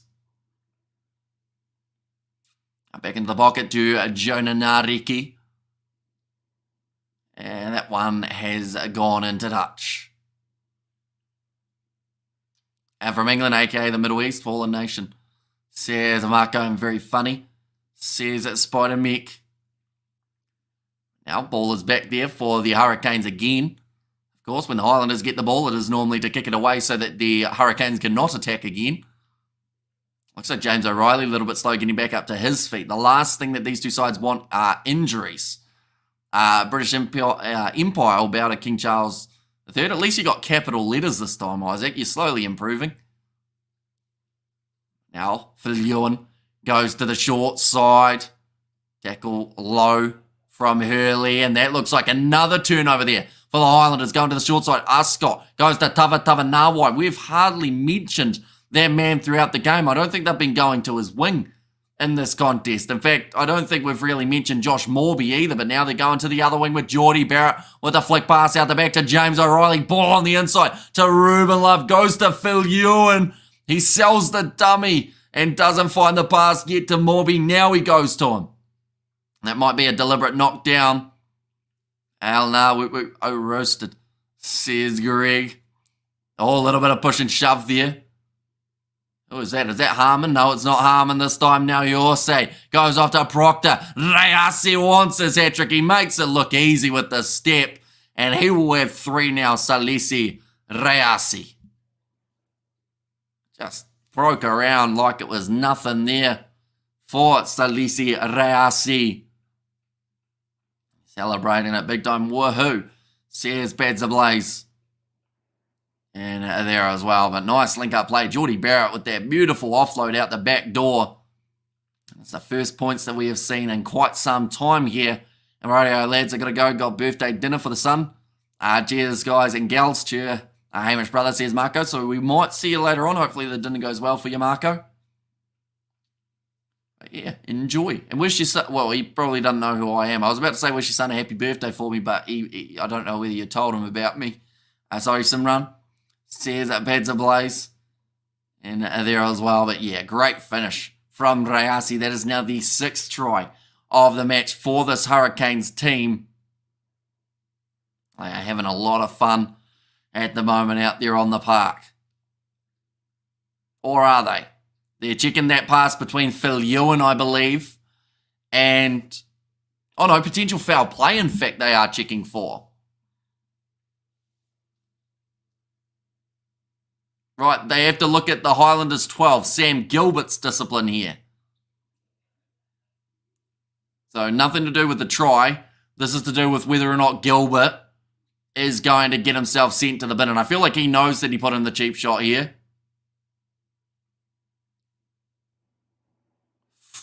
Yep, shoulder to the head. Initial point of contact. It's going to be a yellow card for Sam Gilbert. I'd like to think there are mitigating factors that would only keep it at a yellow, but it's going to go from bad to worse here for the Highlanders. Justin Marshall saying he feels like common sense has not prevailed there. I'll be joining you on the next stream, the Blues and the Chiefs. Do you think Rayasi could at least make the... Says Dilshan. Is that the sevens, maybe? And Silly Landers says Pads ablaze. Has it started? Is it still second half? Says forever. They are in the second half. Currently 55 minutes in. That kick from Brett Cameron has gone over this time. That is going to make the score 36 points to 14. So a long way to go in this matchup. The Highlanders down to 14 after just recently having their 14 return, being Connor Garden Bishop. Tavita Mafaleo going to be bringing up his 50th game here. Nicely taken. And I think Duplessis Karifi is actually going to go off for the HIA, which brings Peter Lakai out onto the field. There's now an electric truck in Euro Truck Simulator 2. Do you think Rayasi or Numia can make the AB squad this year? Also, Billy Proctor. I think of those three, the most likely, I believe, is Xavier Numia.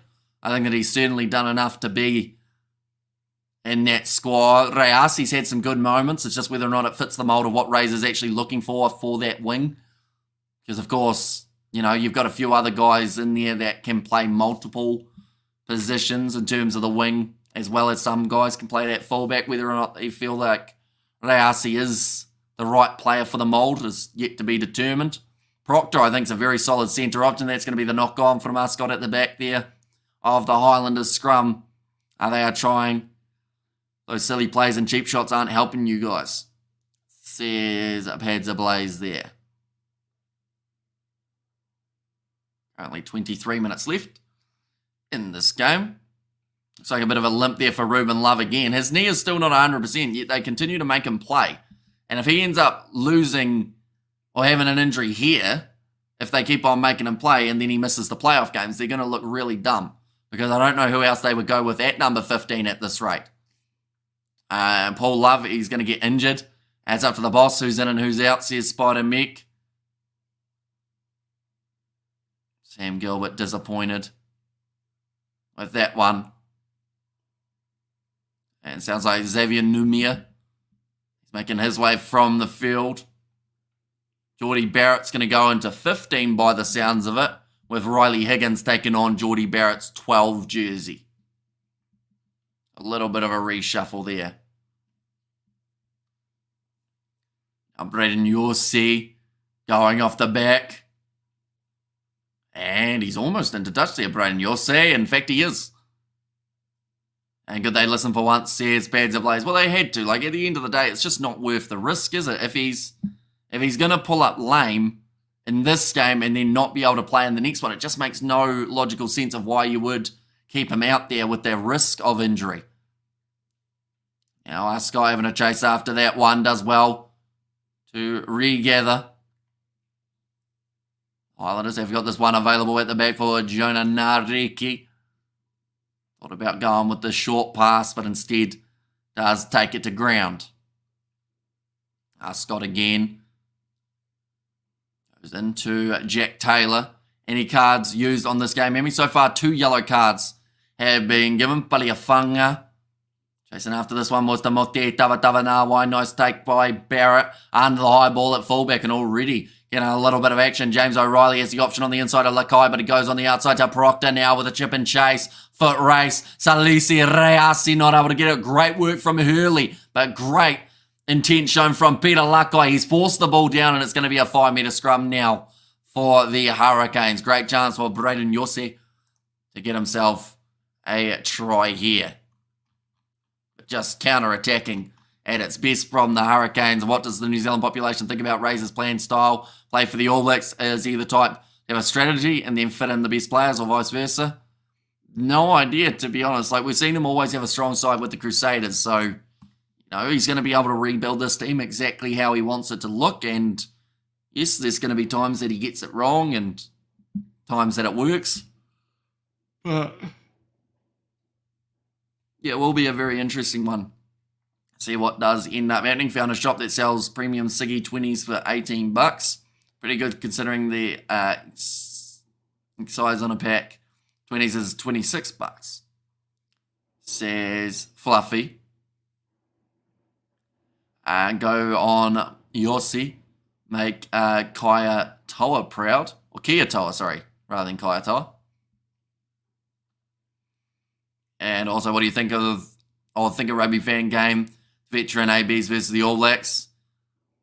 I mean, it would be cool, but we also saw when the older generation All Blacks played. I can't remember who they were playing, but it was also, I think it was the Spanish team, and there was quite a few injuries that came from that game. We saw the likes of Conrad Smith come back for that contest. So Phil Ewan still out there on the park currently due to the injury of TJ Perenara. 20 minutes remaining in this contest. Plenty of time for both these sides to be able to score some more points. And also, shop down the road, sell one Siggy for $3. Says Spider Mick. Oh, they're 5 metres out. Yossi will have a great chance to score his first try off this contest. We've already seen Karifi get 2 in terms of that loose ball trio for the Canes. That ball's come out. I've been told to use it. Here comes Braden Yossi. Too easy. And he scores the try there for the Hurricanes. $3. What's your favourite team? We're pretty impartial. I mean, I love watching all the Super Rugby, all the URC. We are covering 2 games of the URC later on tonight, ladies and gentlemen, as well. So if you are new, of course, be sure to leave a like and subscribe. Let's go. There's pads of layers, but Braden Yossi again has been able to get a try off the back. When he's 5 metres out, he's always going to be a hard man to stop. The Hurricanes have got themselves another. I don't know where the grounding was from that replay. Amy is the biggest fence rider. Says, I've had civil ace. Yeah. We don't often make big decisions, do we? Braden Yossi scoring again. Never mind. Siggy's, we must allow the band-aids to get through fat protesters, says Shane. Now, that one has missed for Brett Cameron. It hasn't quite got it the right direction. Currently 41-14. 7 tries to 2, so we're 9 tries already throughout this contest. And yeah, I mean, James Ascott, to be fair to him, he's had so many games or so many times in this game where he is the last defender and it's a mismatch with a big bloke running straight at him. Nicely taken by Riley Higgins. Makes a couple metres in the process there. Now Phil Ewan come back across the Pori Rakiti Stones. Came onto the field for Xavier Numia. Now away to the right-hand side again. Peter Lakai with a big fend. Oh, and the ball's been ripped out of his hands there, so the Canes need 2 more tries and a kick. And the Landers need to score 1 try, and I got it. Sears Bads of Blaze has actually been taken quickly by the Hurricanes there when they had the opportunity for the line-out Proctor goes straight through. Missed tackle from Billy Harmon. He's got Rayasi with him on the inside, who then goes with a skip pass out to none other than Riley Higgins, who may have walked the tightrope a little bit. He thinks he's scored it. They will have to check this one to make sure that it is in the field of play. But that was... Oh, he's in touch. Maybe getting a little bit too greedy, Riley Higgins. Needed to step back on the inside there rather than looking at the corner. We're going to see it here, though. It's nice work from Hurley. And just there, the foot was on the line. I was in Hong Kong in 2001. By a Siggy on the street for 15 Hong Kong currency. Says Kevin.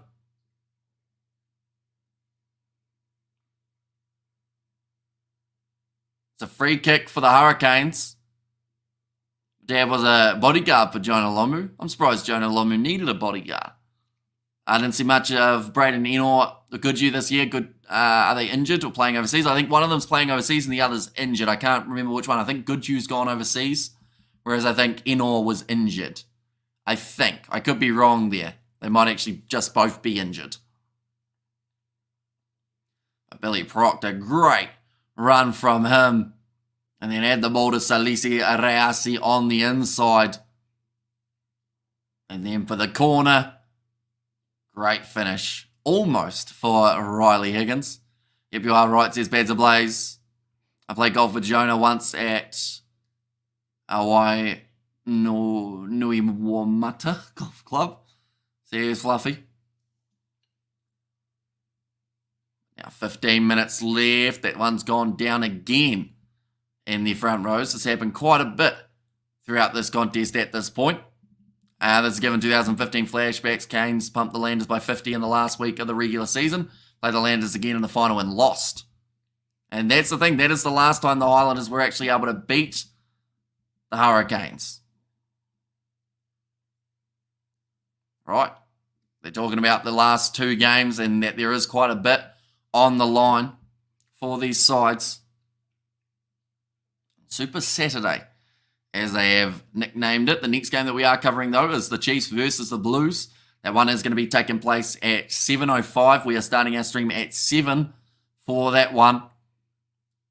Now, Filion feeds the ball in. USA wanted it, and it's the advantage to the Highlanders. Their scrum has actually been stronger in some regards than the Canes when it comes to that defensive scrum. There's another big yawn. Faliafunga now. And ready to kick this ball for the touchline. But for anyone wondering what is coming later on today for the overall streaming, first of all, we have got, of course, that Blues versus Chiefs game, like I mentioned. That is taking place at 7:05. At 10:40, we are doing New Zealand versus South Africa in the sevens. Then at 11:05, it is Ireland versus Fiji in the sevens. Stormers versus Lions in the URC at 11:40. Then Fiji versus South Africa, we're squeezing that one in between the two URC games. And then, yeah, the Sharks versus Bulls might be the last one of the day. But then tomorrow, we've got more sevens in the evening, ladies and gentlemen. I was even considering doing the women's Samoa versus Fiji game, but I think that schedules may make that a little bit tricky. The Rico story is coming up as well. You're going to be really disappointed with the story, Stuart. It's not actually that, like, it's not a very fun one. It's just one stat about him.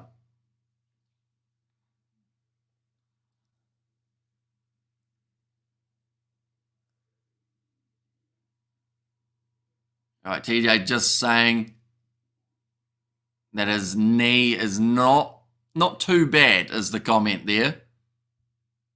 I hope that he is going to be all right.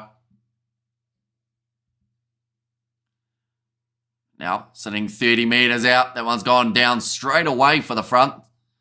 Now, Yorsay goes across to Geordie Barrett running onto that ball. It's going to be Josh Morby who has lost his footing, given that Smith is the new Wallabies coach and the fact that they have some pretty good talent. I think the Blee says Dilshan. And also we've got there, is this being played at the Biscuit Tin? It is indeed, yes. Being played in Wellington.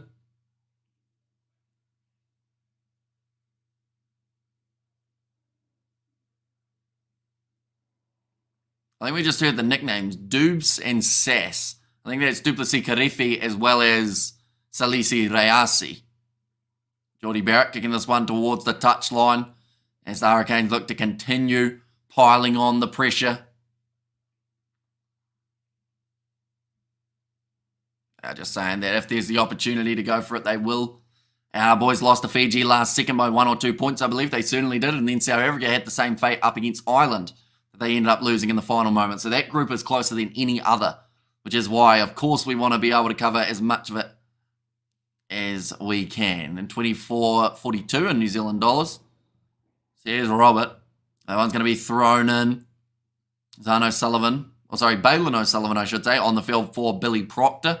He's had his big run, and they've decided that now they want to make sure that he's going to be all right. When is the Blues-Chiefs game? It has taken place at 7:05 p.m. Knock on there from Riley Higgins. Makes the mistake. He's disappointed about it as well there for Higgins, and it is going to be another scrum in the second half. We've seen a lot of those throughout this matchup, I will mention. And given that Schmidt is coaching the Wallabies and the fact that they have some really good players of late, I think the Bledisloe Cup is going to be closely contested, unlike years gone by. What say you? says Deshaun. I hope it's close. The thing is, though, no matter what, like Razor has a lot to lose and Schmidt has a lot to lose from that Bledisloe Cup. Because whoever wins it, they'll be praised. The one who loses it will get criticised. No matter what. Is Miller playing? He is not. No, he has been missing. I think he was missing last week as well. Some sort of injury. I don't know whether or not he will be all right for the playoff games, but they certainly will want him in there. And that's not to discredit what Faliafunga has done throughout this game. I just feel like Miller's kicking has also been so crucial. Fakatava takes the quick tap after being subbed onto the field for James Ascott.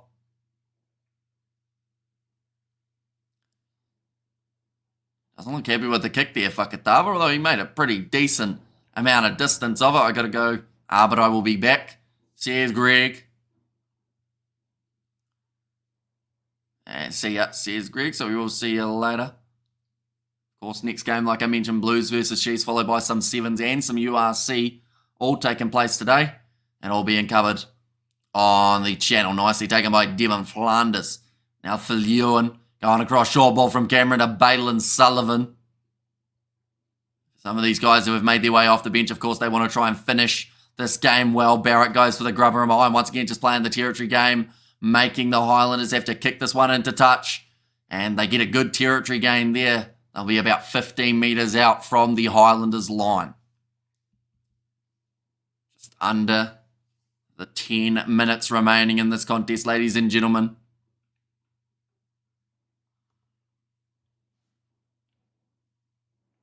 Line out throw. Going to be good for Peter Lakai, who breaks through 2 tackles.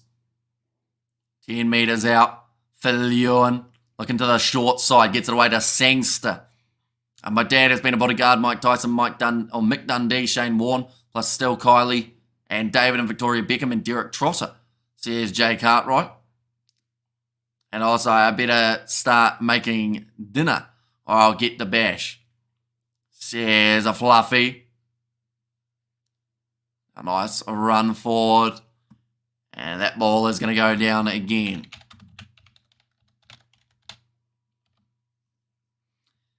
I thought the name sounded familiar. I better start making dinner. Oh no, I really want to do the Canes have the bonus point? They currently do, yes. With 8 minutes remaining, they are sitting very nicely indeed.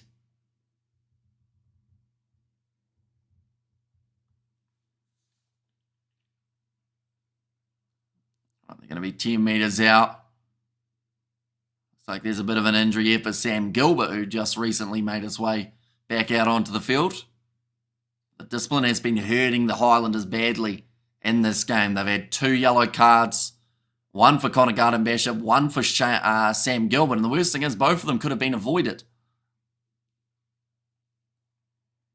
Quarterfinals. The Chiefs are going to be playing at Waikato for this game, and Fluffy go takeaways easy, says Spider Mick. And now Peter Lakai getting there a little bit closer. Phil Ewan going across to Xavier Numia.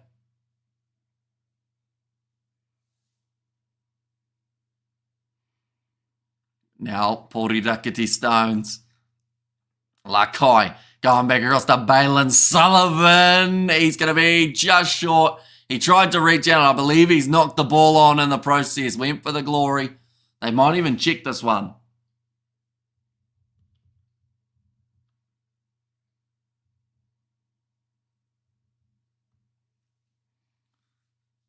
Right, it is knocked on. Are you going to cover Black Ferns and ABs in the Rugby Sevens in the quarter semis and finals?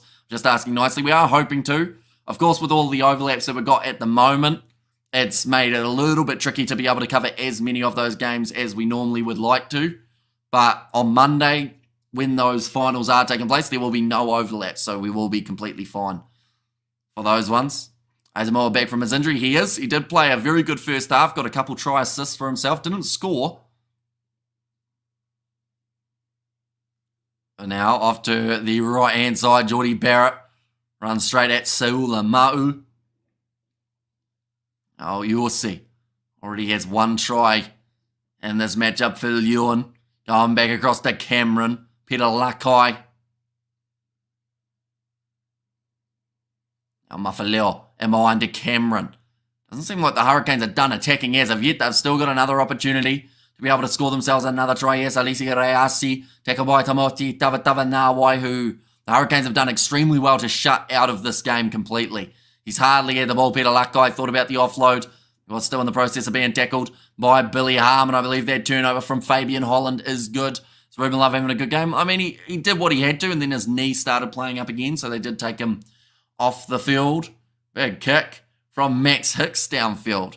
As the South African teams miss, some people do miss them overall, but then at the same time, I think they have an appreciation for the fact that now in the URC, the South African sides have got a great opportunity to win more titles and get more, I guess, European limelight, if that makes sense. I mean, we saw the Challenge Cup, the Sharks managing to get themselves a win. That is something that we would never have seen if they had stayed in Super Rugby. Champions Cup, as well as the URC, a couple extra trophies on the cards.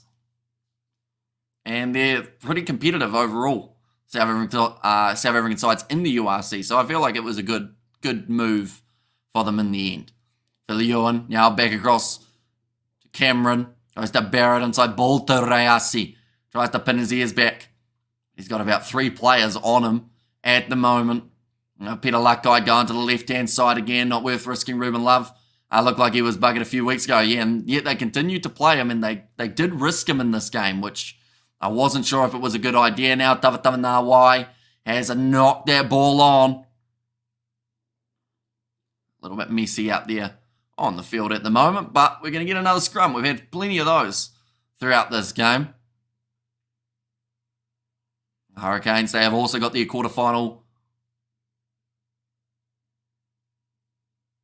It's going to be Saturday.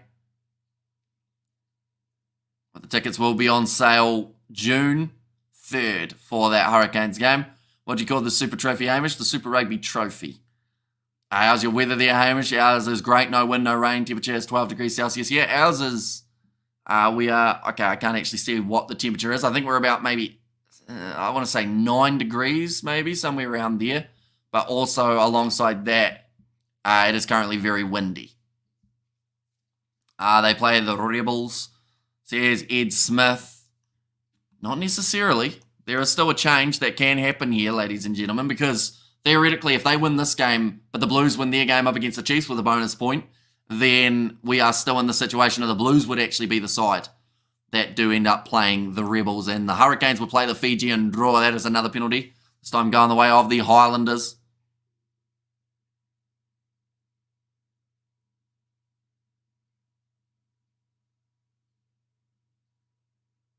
I was just working out. James Tucker and Will Tucker are going head-to-head in this game, aren't they?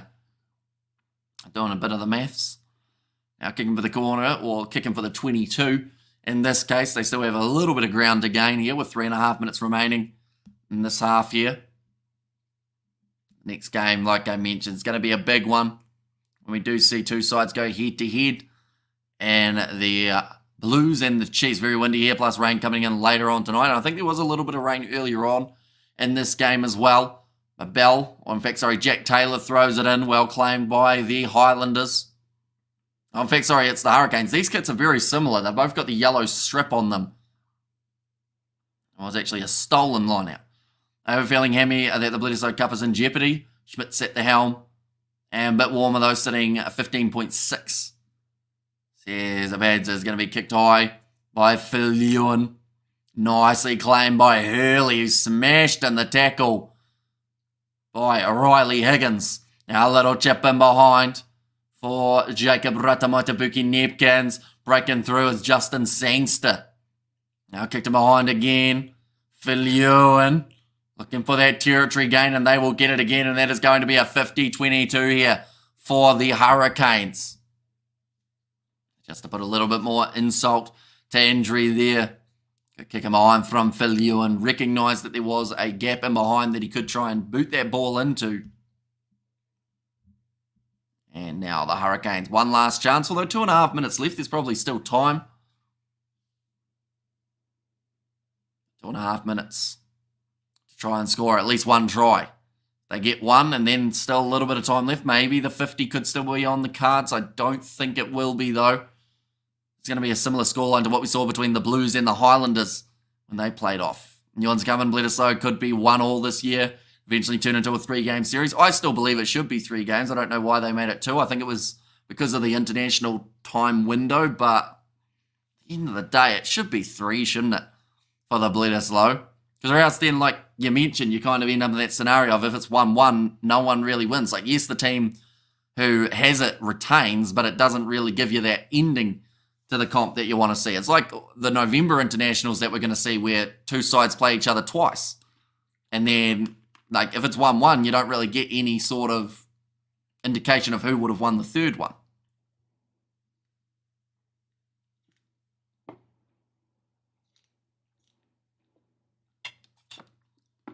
Ball is there for Palau Pakatava, who again will go for the kick downfield. He knows how we play.